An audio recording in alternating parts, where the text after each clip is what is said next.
Hey guys, and welcome to a brand new video here on FPL Now. Today we're going to be going over some knee-jerk reactions for Game Week 23. So if you're excited for the video, as always, make sure to drop a like down below. Let's try and hit 50 likes. Leave a comment, who are you thinking of bringing in this week? Subscribe if you're brand new, ring the notification bell. With all of that out of the way, let's get into the video, and I really hope that you enjoy. So, starting things off, before we get into the knee-jerk reactions for Game Week 23, I'm just going to do a quick recap of how my Game Week 22 is going. Still in full effect. You know, the game week isn't over yet, but I am currently sitting at 44 points, which isn't that bad to say that I benched Cancelo. I'm going to get into why I made the worst decision in my life in a minute, but in goal, we do have De Gea, who got 4 points against Villa. It was just a really good game for the neutrals. Obviously, he was on a really good haul at one point, but then the likes of Coutinho got involved. I'm really happy for him and stuff, because it was really nice that his debut for Villa, he did get a goal and everything, but you know, not great if you're a David De Gea owner. But they do have Brentford away next. Hopefully can get some points there and finish the game week with a double-digit haul. Brentford weren't that good against Liverpool, but I mean, playing Liverpool is completely different to playing United. But either way, 4 points from De Gea. I think he made like how many saves, like 7 or so saves, and they also got a bonus point as well. So at the back we have Trent, Reguilon and Rudiger. So I benched Cancelo. This is why. So obviously my defenders in my squad right now: Trent, Reguilon, Rudiger, Cancelo and White. So obviously I wasn't going to play White because he only had Tottenham this week, and I wasn't really fancying my chances there. I decided to bench Cancelo because Trent was at home to Brentford, and I feel like it would have been crazy to bench him at Anfield against not a poor team, but a team that you could definitely expect them to get a clean sheet against. I wasn't going to bench Reguilon because he had Tottenham, he had Arsenal, should I say, and then he had Leicester. So a double game week there. I'm always going to play a double game week player over a single game week player. It doesn't matter who it is, it's just they've got a lot more chances to get returns and stuff. So I was going to play Reguilon there, and then also I was going to play Rudiger. Yes, he did have City first, but then he had Brighton. So two double game week players in Reguilon and Rudiger, and I just thought Trent at home to Brentford was a better shout than Cancelo at home to Chelsea. Of course, COVID got involved, and Arsenal decided to postpone the game. So that meant that Reguilon went from a double game week to a single game week, and then to pile on the bad news, Cancelo went and got a bloody 11 bomb. So honestly, worst case scenario, but that is what this season is. You know, you try and make a smart decision where you play your double game week players and everything like that, and then of course games get cancelled. It's completely out of my hands. I'm sure a lot of people made a similar decision.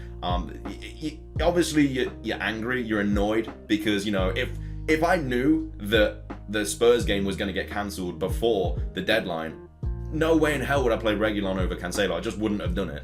And so I would have got an 11-point bomb there. You know, I'd be sitting on 55. I still got a green arrow this week, but it's just a bit annoying, and that's happened multiple times this season.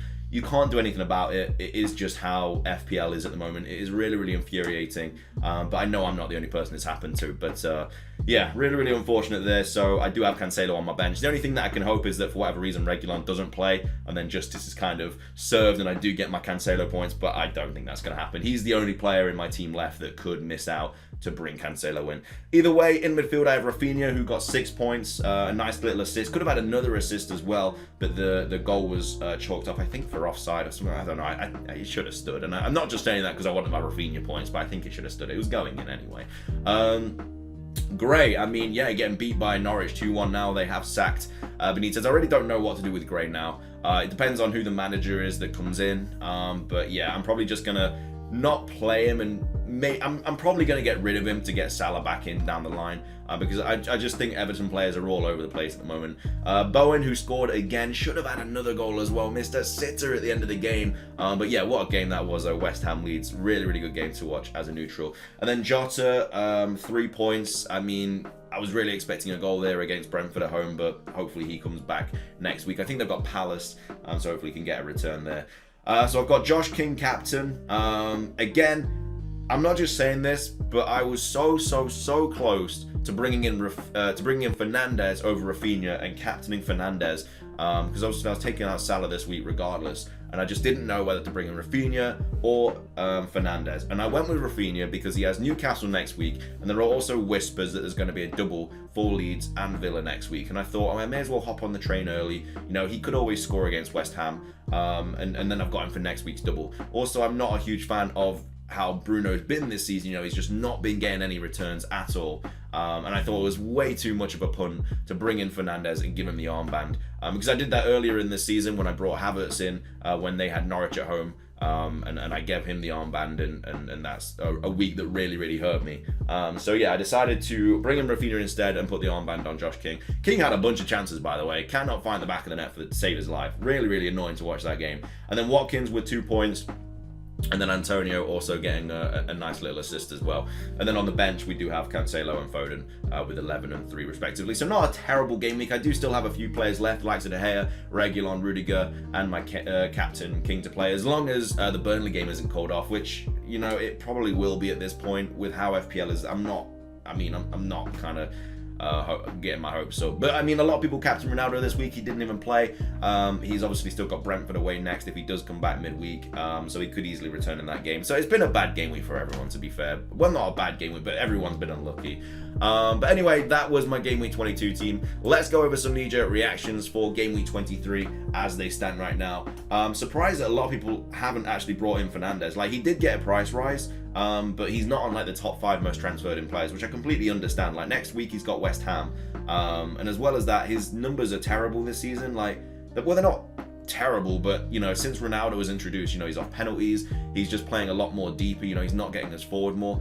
I mean, the 2 goals that he scored were like, I mean, the first one just shouldn't have been a goal. Like, it was just a Martinez error. Any other day of the week he saves that. It was, and it's just unfortunate. The second goal, obviously a really good finish, but that was just a mistake from Villa. So on another day, he doesn't get anything from that game, and Villa win 2-0.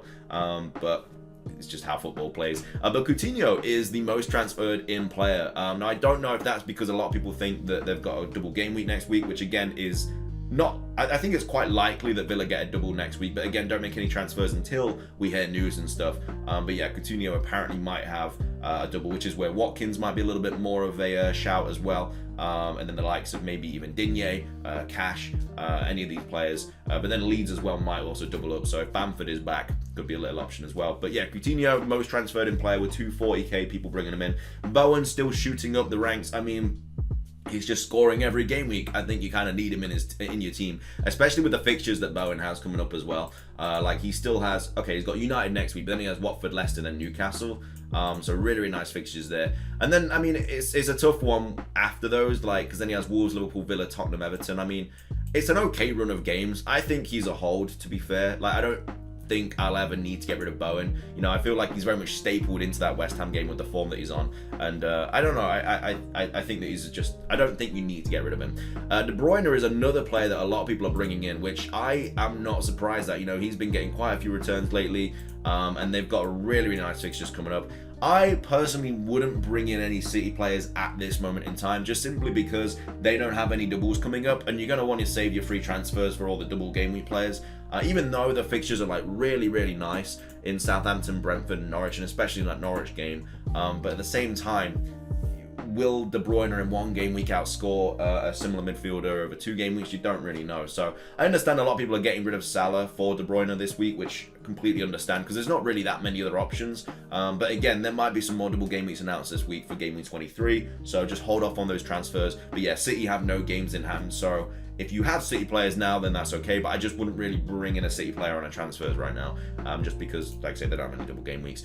Jota, another player that a lot of people are bringing in, which again, I mean, he only blanks in 27, but while Salah and Mane are off at AFCON, I mean, he's got Crystal Palace, Leicester, and I think Salah should probably be back for like Burnley, Norwich. I'm praying that, well, I mean, I'm kind of praying that they get a double in like one of these 2 game weeks so I can just triple captain Salah, but I know everybody's going to be doing that anyway, so it doesn't really matter, but it is what it is.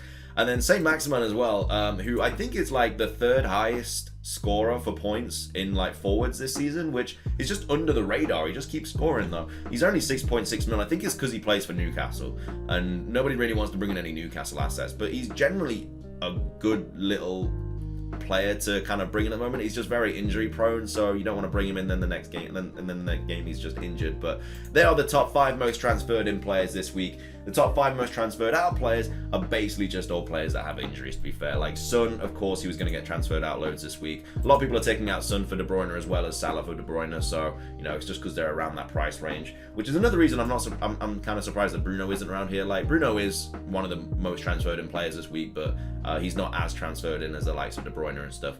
and Coutinho. I think a lot of people, like I say, just going to be downgrading to Coutinho and stuff, and then De Bruyne and whatever from Salah and Son.